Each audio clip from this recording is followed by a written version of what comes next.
Hello YouTube, it's Ryan here with Hobbies of Man once again, and today we're going to be doing another comic book review. Today we're going to be looking at Harleen Volume 1, or I guess this is a one-shot story.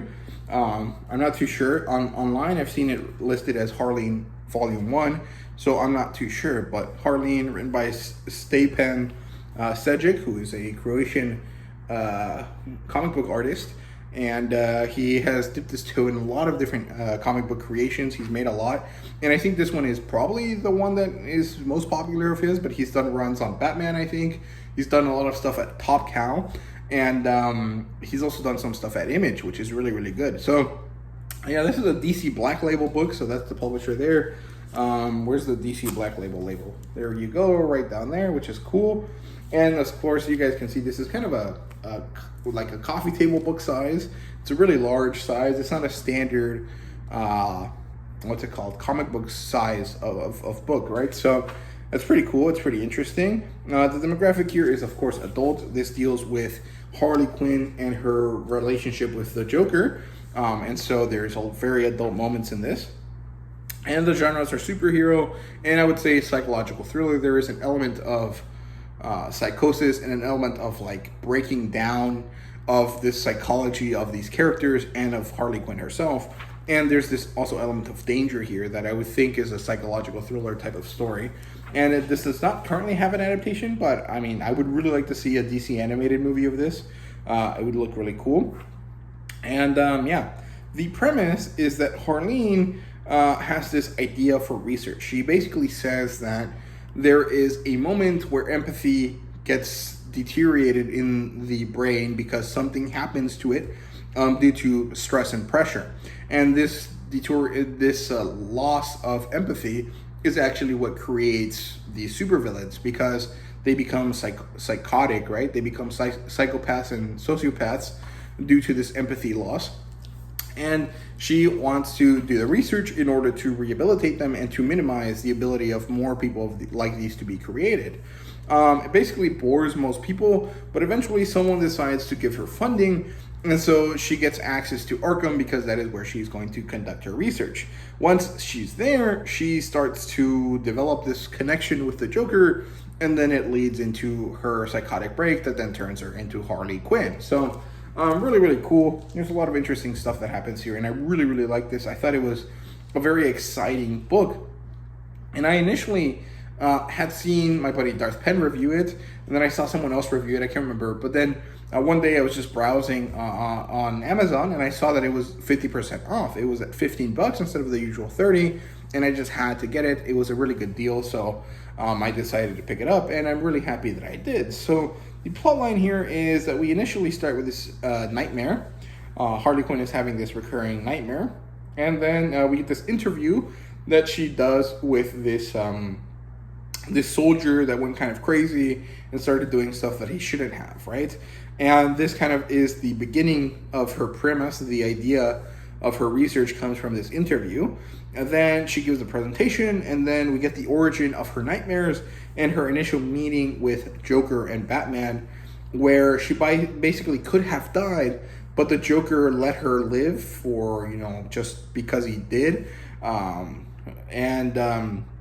This really affected her in a very specific way. She eventually gets the funding because Lucius Fox, I think, the guy that runs Batman's corporation for him, gave her the funding. Then she gets transferred to Arkham, sets up there, and eventually has all of these situations where she meets the Joker and Poison Ivy. She makes a small, meaningful appearance here that kind of hints to her relationship with Harley later on in the future. But she meets with Joker. She eventually talks to him, and it's kind of this Silence of the Lambs kind of situation. And eventually, we have this descent into madness as she goes through her talks with Joker. And she actually talked with Harvey Dent at one point as well. And this also leads her deeper into the descent, because at the same time that this is happening, Harvey Dent is becoming Two-Face, right? And whatever his name is. I can't remember the name of that character. So he becomes this villain, and she becomes Harley Quinn, and it's really, really awesome, and it's a really good story. I really liked it. I would like to see more of it. I would like to see, more situations with her and the Joker post this story. And I would also like to see Cedric's take on the Harley and Poison Ivy romance as well. I think that would be really, really well done. In terms of characters, we have Harleen, obviously, before she became Harley Quinn. We have the Joker, who is drawn really well. He kind of vaguely looks like Joaquin Phoenix, which is kind of interesting. He has this very like angular face. We have the Batman, of course, who looks badass as always. We have Harvey Dent. We have Ivy, Killer Croc, Penguin. The Riddler shows up at one point, and she makes fun of him because he tries to, put in puns and all of these things about his riddles into her interviews, and she's just like over it. It's pretty funny. So lots of characters. The main ones are literally just Harley and Joker. So, if you're looking for a big exploration of all the characters in the Batman mythos, you're not going to find that here. This is mostly just an exploration about Harley Quinn and her descent into madness thanks to the Joker. So, yeah, in terms of world building, there really isn't much. I mean, but Gotham sucks. We all know that Gotham sucks, and everyone else in the story and outside of the story knows that Gotham sucks. So, it is what it is. There's some good setting building about Arkham and the way that Harley was affected by her stresses and stuff like that, but there really isn't any world building per se, so it is what it is. In terms of artwork, it's top tier, man. This guy knows how to draw for sure, man. He does a really great job with all of these characters. Let me see if I can find a good image. Here you go. Really good stuff. I really like how he draws.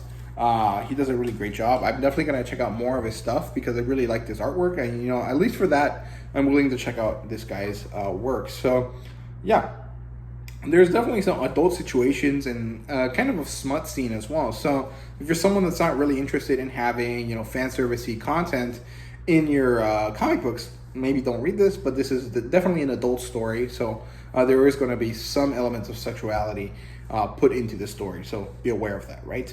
And in terms of a rating, it's a 5 out of 5. It's awesome. It's so enjoyable. It's really well done. I liked it a lot. I liked the way it was paced. I liked the way that the the paneling was set up. I liked everything a lot. It was really well done, really well executed, and I really can't wait to read more of this guy's work because he did a spectacular job with the series. So, yeah, it's actually only three issues compiled into this hardcover, but it's basically 200 pages of content, so it's a pretty standard kind of situation. So, yeah, I hope you guys enjoyed the video. If you did, please like, subscribe, and comment down below. Let me know your thought, and thank you guys for watching. See you guys in the next video.